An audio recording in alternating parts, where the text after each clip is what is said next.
Welcome back, book warriors. Kwe Tansei Sego Ani Buju. Welcome to my Reconciliation Book Club, where we focus on education for action. This video is the third book review in my Reconciliation Book Club, and today we're going to review 500 Years of Indigenous Resistance by Gord Hill. And make sure you watch the whole video because I've included some special content, and once again there's a surprise at the very end.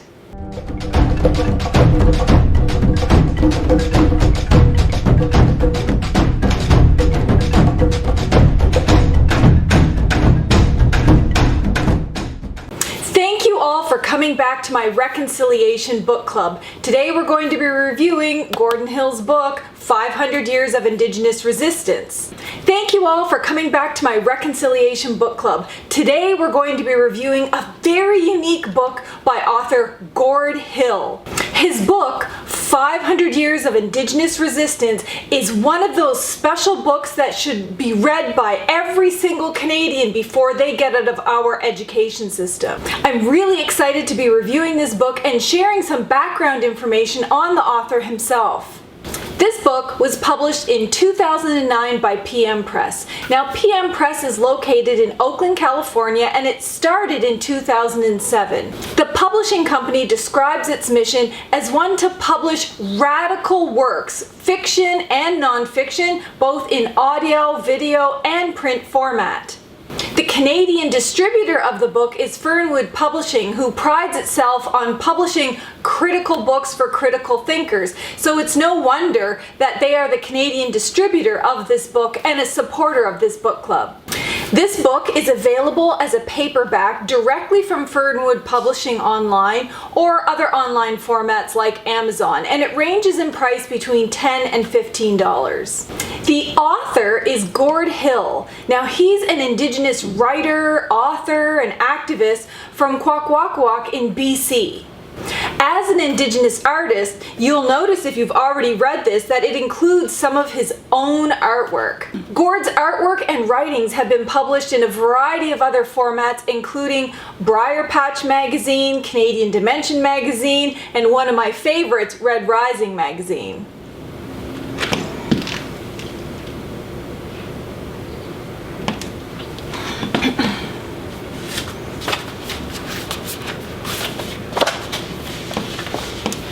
Now, in addition to writing this book, 500 Years of Indigenous Resistance, Gord has also published two other comic books. The first one is 500 Years of Resistance, the comic book, and the second one is the Anti-Capitalist Resistance comic book. The first one published in 2010 and the second one published in 2012, both of them published by Arsenal Pulp Press.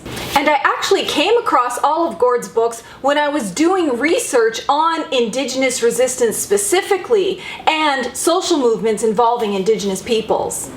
When I came across Gord's book in my research on Indigenous resistance, I was really struck by the style and the format of the book. Like the first book we reviewed, Whose Land Is It Anyway?, it's a smaller book that focuses on both the history and current context of Indigenous challenges from an Indigenous perspective. The book is only 70 pages long with 16 small chapters, so you know that each chapter is very concise and very focused on its subject matter. The book is essentially a brief overview of colonization and does contain some references for some of the factual information in each of the chapters. And each of the chapters contains photos or some of Gord's own artwork to really emphasize the core messages in each of those chapters. Now, the publisher has characterized this book as both a history book and an Indigenous studies book. Before I move on to my review of the book, I wanted you to have a chance to hear from the author himself. Gord took a few minutes to talk to me about why he wrote the book and what his core messages are for readers. Thank you so much, Gord, for doing this for our Reconciliation Book Club. We're reviewing your book. It's 500 Years of Indigenous Resistance, and I wanted to make sure that everybody who read your book for this book review got an opportunity to hear from you. Why did you write this book? Okay, well, thanks for having me, Pam. Yeah, I originally wrote the book or the text. I started writing the text after 1990, after the Oka crisis, because that's something that really inspired me and motivated me to get involved in Indigenous resistance. And I had questions, kind of basic questions like, how did we come to be in the situation that we're in today? What is colonization? What was the history of colonialism? And what was the history of resistance that was a part of all that? So that's why I started researching it. It was mostly for my own knowledge and self-awareness or whatever. And after I had compiled all my notes together, I kind of had a really long text that I self-published in a newspaper. It was called Otoken that I published at the time. And a few years later, it was reprinted by Arm the Spirit, which was based in Toronto, actually. And then shortly after that, PM Press wanted to reprint it as well. So that was kind of the genesis of the book.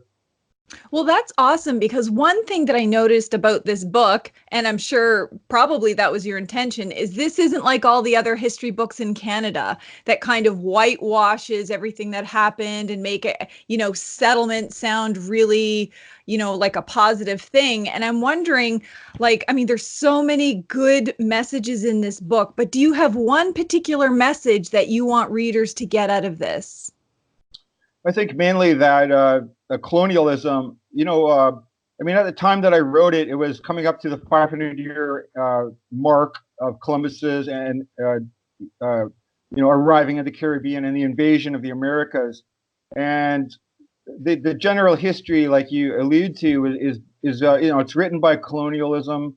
It has the colonial history, and I wanted to counter that with the stories of resistance. And I think that's the most important thing I wanted people to take away, that there was very strong Indigenous resistance. We weren't just victims that were, steamrolled by this, colonial machine, that it took hundreds and hundreds of years for European colonial states to actually enter into a lot of the territories and impose their rule.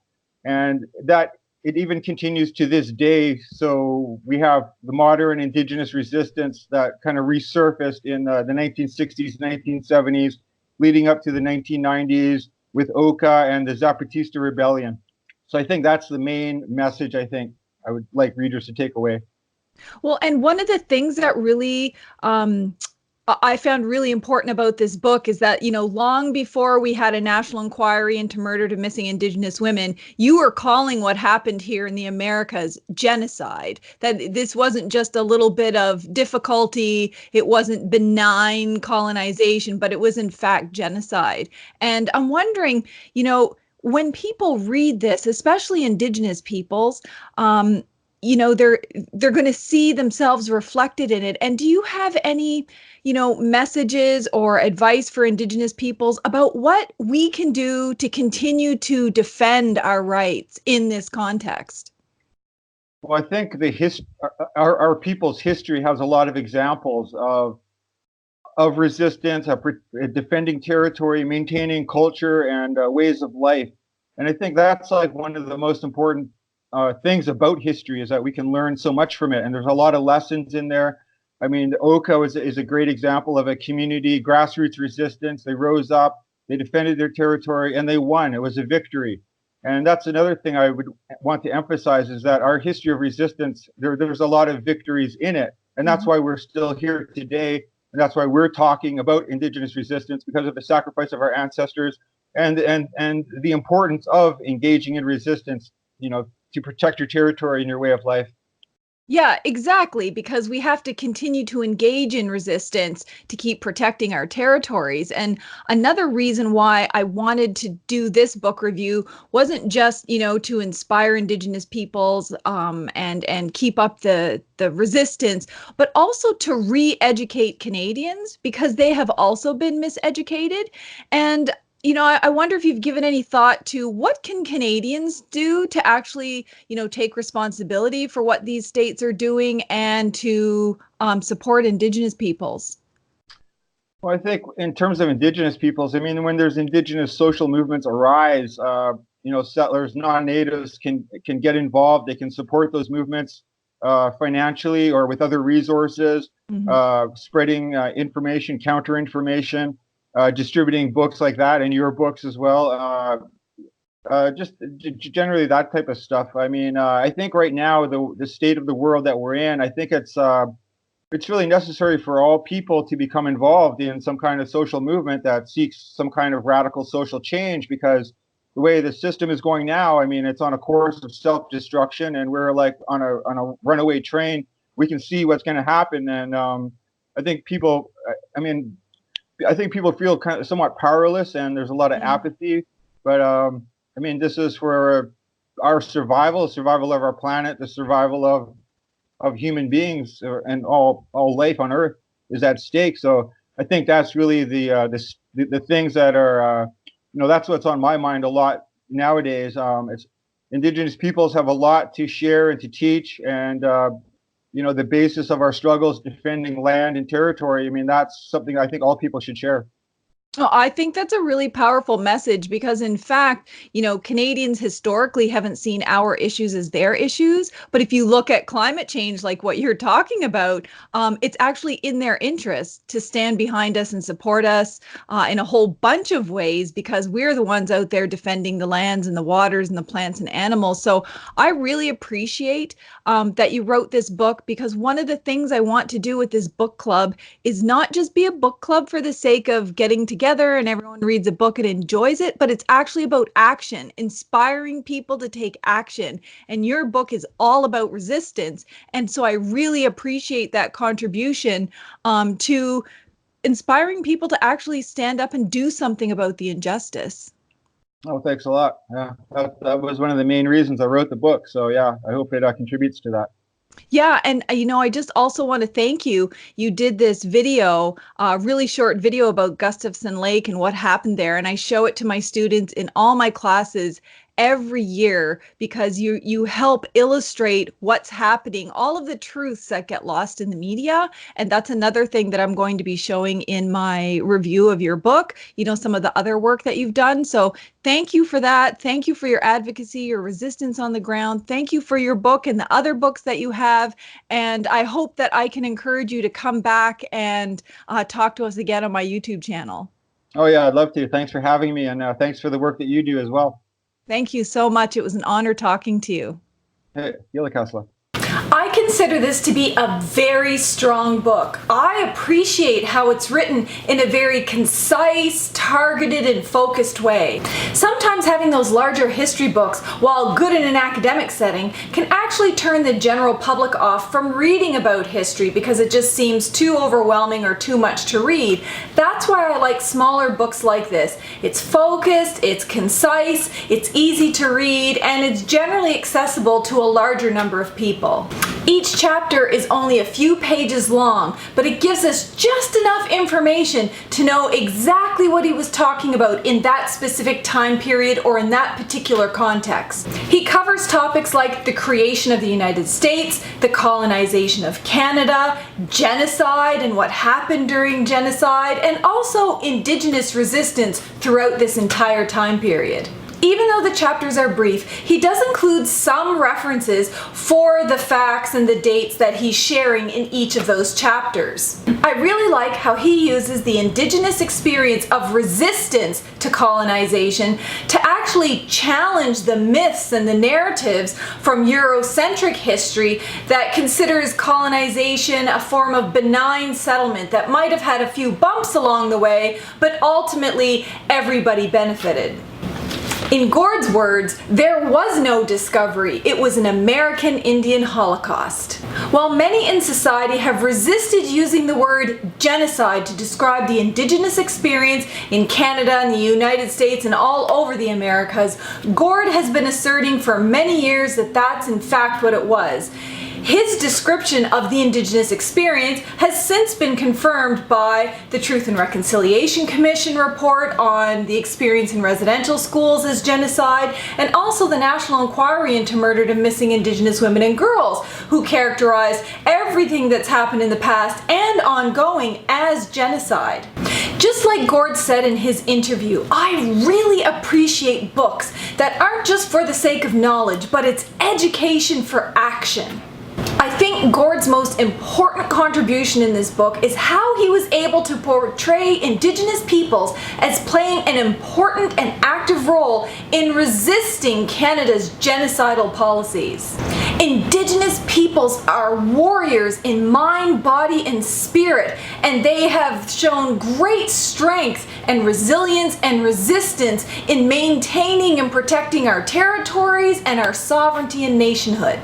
His message really inspires me, and I think for that reason this book could help inspire another generation of young Indigenous warriors. At the same time, I think this book is equally important for Canadians. They need to see us not as passive or weak victims of genocide, but actually strong warriors who have resisted against genocide and survived against genocide, both historic and ongoing. Now, when I do book reviews, I always have to include some kind of critique. And like Whose Land Is It Anyway, my critique is kind of also the strength. The book is only 70 pages. I personally could have read 1,000 more pages about all the different experiences that Indigenous peoples have had in history and ongoing in terms of their resistance. However, it's also its strength, because if it was a 1,000-page book, very few people would be able to read it. Overall, this book gets high praise from me, and I hope that Gord considers writing a part 2 of this book, which describes in details some of the more recent acts of resistance and flashpoints and tensions between Indigenous nations and the Canadian state. But I just wouldn't feel right leaving the book review here. Sometimes I think there are very unique and special books that require that you know more about the author so that you can understand where he's coming from. And this book is just one of those. I have special permission from Submedia to show a short 5-minute video featuring Gord Hill, who's describing what happened at the incident at Gustafsen Lake in BC. Gustafsen Lake standoff was a month-long siege in the southern interior of British Columbia in the summer of 1995. I think it was one of the most significant acts of armed resistance outside of Oka, 1990. To start with, Gustafsen Lake, it's in the Caribou region of the south-central interior of British Columbia. It's known as Chipatan by the Secwepemc. It's in Secwepemc territory. In 1989, some Secwepemc established a Sundance camp at Gustafsen Lake, Chipatan, and they were holding an annual Sundance over the years. The land was claimed by an American rancher named Lyle James, and over the years their relationship kind of deteriorated, and in 1995 he wanted the Sundance camp evicted, moved off of that land so that his cattle could graze there. In June of 1995, there began to be some incidents with Lyle James and some of his cowboys coming into the Sundance camp to threaten and intimidate an elder and his family who were living at the camp. The New Democratic Party were the party in power in British Columbia at the time, and they had just suffered a number of corruption scandals. It was basically like an opportunity for them to show a strong law and order stance and to kind of crush this renegade native camp that had sprung up. So they authorized a massive operation by the RCMP. It was the largest paramilitary operation carried out by the RCMP, and they eventually deployed about 450 heavily armed officers, mostly from emergency response teams. And they also got assistance from the Canadian Armed Forces, primarily in the form of 8 or 9 Bison armored personnel carriers with the driver and the commander. So one of the worst attacks carried out by the RCMP occurred on September 11th.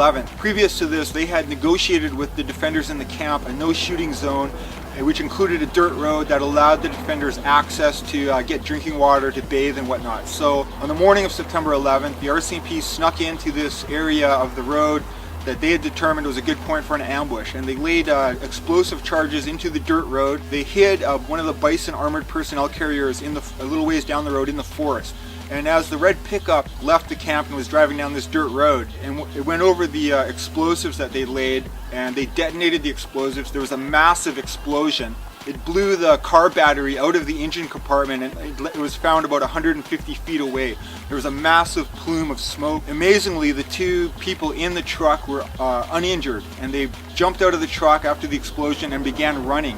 And there was a dog with them in the truck as well, who also started running. After the explosion and the people had left the vehicle, the Bison APC came out, smashed into the vehicle. The police came out, and started shooting at the people fleeing the truck. The police shot the dog as it was fleeing as well.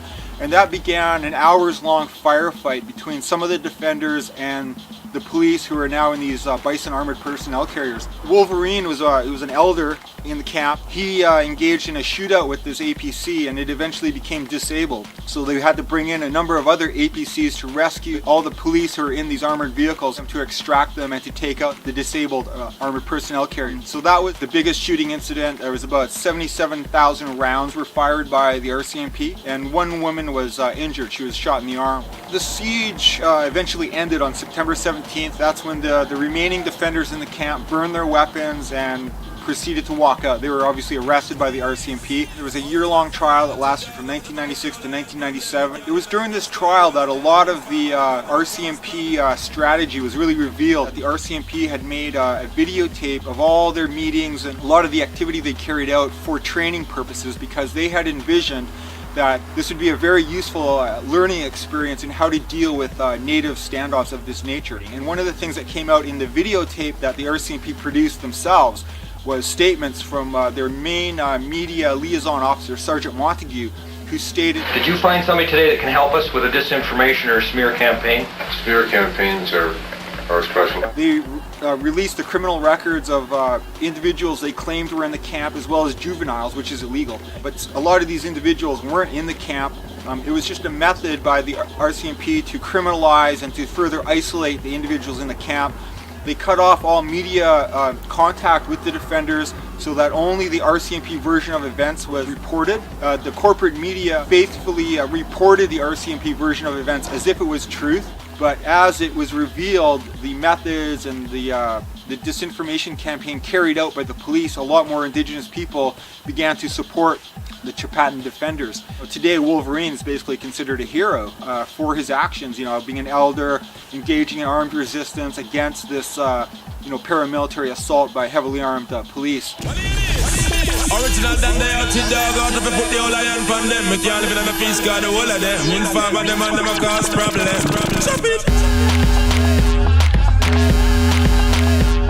You can really see and hear the passion in this video for Gord trying to hold the colonizers accountable while also instilling pride in Indigenous peoples for resisting the ongoing colonization. And I believe his knowledge and passion comes through loud and clear in his book as well. So let's move on to some of the questions and comments. And first of all, let me say again, thank you for participating in this Reconciliation Book Club, for leaving all of your comments, for making book suggestions, for asking questions. That's what makes this book club work. Without you, it would just be me talking to a camera, and we need it to be much more engaging and interactive than that.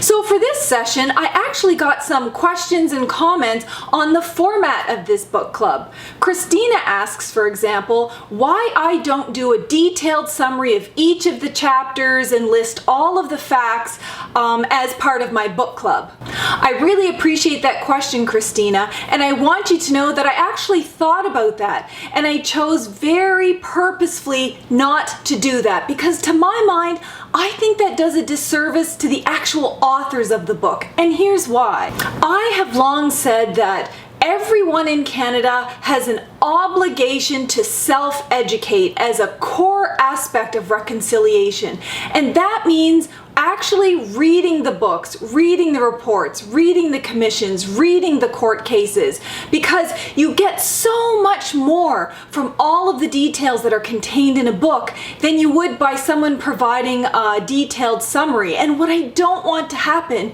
is for my videos to be a Cole's notes of what's in these books and people not actually read the books, because there's such a wealth of information, far more than what I could describe even in summary form in this video. And I also really want to leave more room for people to host their own book clubs in their homes and community centers, at universities, in their communities, so that they can really get into the details and the nuts and bolts of each of these books. And if I provide all of the information in these videos, that kind of does the job for everyone. And I know that people are already hosting all of their own book clubs all over Canada. So I think That's more interactive, that's more active based, and I think that's the direction that I really want this book club to go. Tom asks if I can expand this book club to include things like reference materials and publishing guides. And thank you for your question, Tom, but this book club really focuses on reconciliation and how we can put self-education into action to bring about social justice for Indigenous peoples. And I think I want to really keep it focused in that area. So let's turn to some reactions to the book. We'll pick out a couple. Hubert writes, "This is a must-read for anyone who would like to break free from the lies they were told since childhood in the public school system and start learning the truth. This is a good place to start. This one doesn't sugarcoat, and it's going to slap you upside the head and knock out the vile, filthy lies you grew up with. Not a book for children, this one's for those brave enough to seek the truth. This small book packs a huge punch, and it's very, very condensed with a very brief overview of the main genocidal ideology of the colonization of both North and South America." Thank you, Hubert, for your feedback. We really appreciate it. Now, Lindsay has a similar reaction to the book. She writes, "I really like this book. One of the first things that struck me was that when I was in elementary and high school, I remember hating history class. I used to bring my own fictional reading to class and hide it behind the class textbook. But this book and others like it, I really enjoy. I think that if the history they taught in schools was this history, I would have listened. It's more raw and real and genuine, I find. If the nations of the world valued truth, history would always be written from the perspective of the ones who suffered the most harm, because their account of what happened is the only account worth learning from." Thanks for all of your questions and impressions, suggestions for books, and your feedback. It's really important. I think it's valuable for the authors who write these books. It's valuable for others that are participating in this book club. And I think you engaging in this book club helps encourage other people to do the same thing. For those of you looking for more resources to complement what you're reading in this book club, check out my website, www.pampalmater.com. From there, you can access all of my other publications, a list of really important resources, reports, and commissions. You can access my Warrior Life podcast, my Indigenous Nationhood blog, which is really shorter articles on current issues.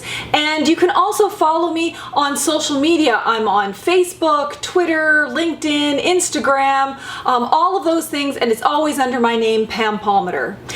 And be sure to hit the subscribe button and the notification button so that you are instantly notified as soon as I load any videos. And now finally, what you've all been waiting for, to find out what is going to be the next book in my Reconciliation Book Club review.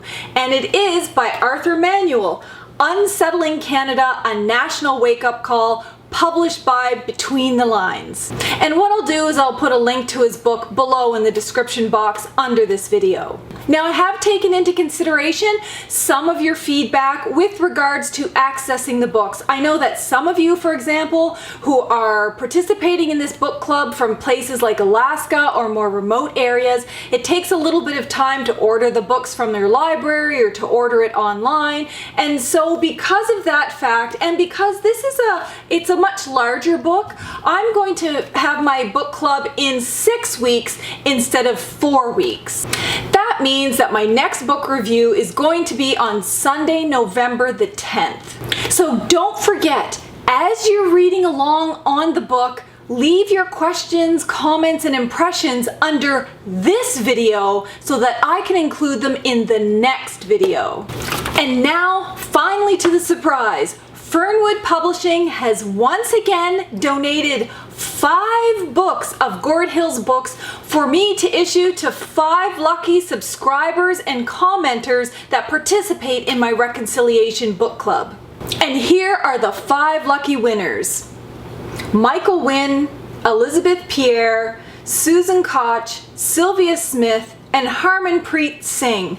Congratulations for being the winner of this book. If you already have it, then donate it to your library or give it to someone else and encourage them to participate in this book club.